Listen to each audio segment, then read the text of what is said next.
This is AMS TV and you are watching AMS English News, and here are today's top stories. The Hindu and Muslim sides have rejected the Supreme Court's mediation proposal in three major temple mosque disputes in Uttar Pradesh.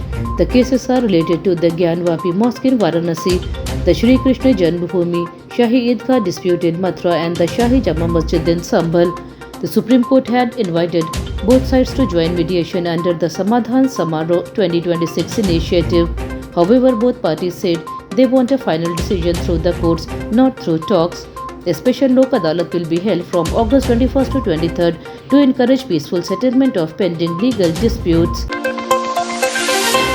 India's Election Commission has introduced a new rule for the first-time voters. People applying for a voter ID through Form 6 must now provide details of their parents, a special intensive revision or SIR record. Earlier, this rule applied only to existing voters. The Election Commission said the new step will help match identity records more easily and improve the accuracy of voter list. Officials believe it will make the electoral database more reliable and reduce errors. The rule is part of the Election Commission's effort to keep voter records updated before future elections across the country. Sikhs school in Mohali received bomb threats ahead of Prime Minister Narendra Modi's visit to Punjab. The threats were sent by email early in the morning. The message warned that schools were the target today and claimed more bomb blasts would happen on July 17. After the alert, all six schools were closed as a safety measure. Police teams searched the school buildings, while Chandigarh and Mohali police remain on high alert. Security has been increased across the area. Authorities are investigating the emails and trying to identify the people behind the bomb threat. A tragic road accident killed 5 people in Rajasthan Balotra district. A speeding Scorpio SUV crashed into a dumper moving ahead on the road. The impact was so strong that the SUV was badly damaged. 5 people died on the spot while 3 others were seriously injured. According to reports, the victims were returning home after visiting a temple in Jodhpur. Local people rushed to help after hearing loud cries and informed the police. Rescue teams reached the spot and pulled the victims out of the damaged vehicle. The injured were taken to a nearby hospital for treatment. The United States has launched a new wave of missiles and drone strikes on 140 targets across Iran, according to the US Central Command. American officials said the attacks caused heavy damage to military sites and were part of an ongoing operation. Iran strongly condemned the strikes and warned that the Strait of Hormuz is more important than many nuclear bombs. Iranian leaders said they will protect the strategic waterway at any cost. The Strait of Hormuz is one of the world's busiest oil shipping routes. The latest military action has sharply increased tension in the Middle East and raised fears of a wider regional conflict that could affect global energy supplies and international security. Russia, Iran and North Korea are using cryptocurrency to build a payment system outside the global banking network, according to blockchain analytic firm Chainalysis. The three countries carried out crypto transactions worth nearly 9.92 lakhs crore rupees in 2025.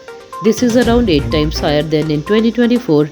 Reports say the digital payments are being used not only for trade and saving but also to buy oil, drones, military technology and weapon parts. The new system is seen as an alternative to traditional banking and may help these countries continue international trade despite financial restrictions. Indian stock markets traded sharply lower on Monday as rising tensions between the United States and Iran hurt investor sentiment. The Sensex fell more than 500 points to around 76,900, while the Nifty dropped nearly 200 points to trade near 24,050. Heavy selling was seen in auto, banking and metal stocks, pulling the market down. Investors remain cautious due to fear of a wider conflict and its possible impact on the global economy. Market experts said volatility may continue until there is more clarity on the geopolitical situation and global financial markets. World number 1 Jannik Sinner won the 2026 Wimbledon men's singles title after beating Alexander in a thrilling 4-set final in London. Jannik Sinner defeated Alexander 6-7, 7-6, 6-3, 6-4 in a match lasting 3 hours and 46 minutes. The 24-year-old became the 10th man in the Open era to successfully defend the Wimbledon men's singles crown. Sinner also recorded his 100th Grand Slam match win. Indian cricketers Yuvraj Singh, Abhishek Sharma and Vaibhav Suryavanshi were present to watch the final. Heavy rains continue to affect many parts of India. In Uttarakhand, landslides have forced the closure of 126 roads, including 2 national highways. The Rishikesh-Yamunotri Highway and the Tawa Ghat-Gunji Highway remain blocked due to falling debris. In Delhi, 4 children were swept away while bathing in the Yamuna River.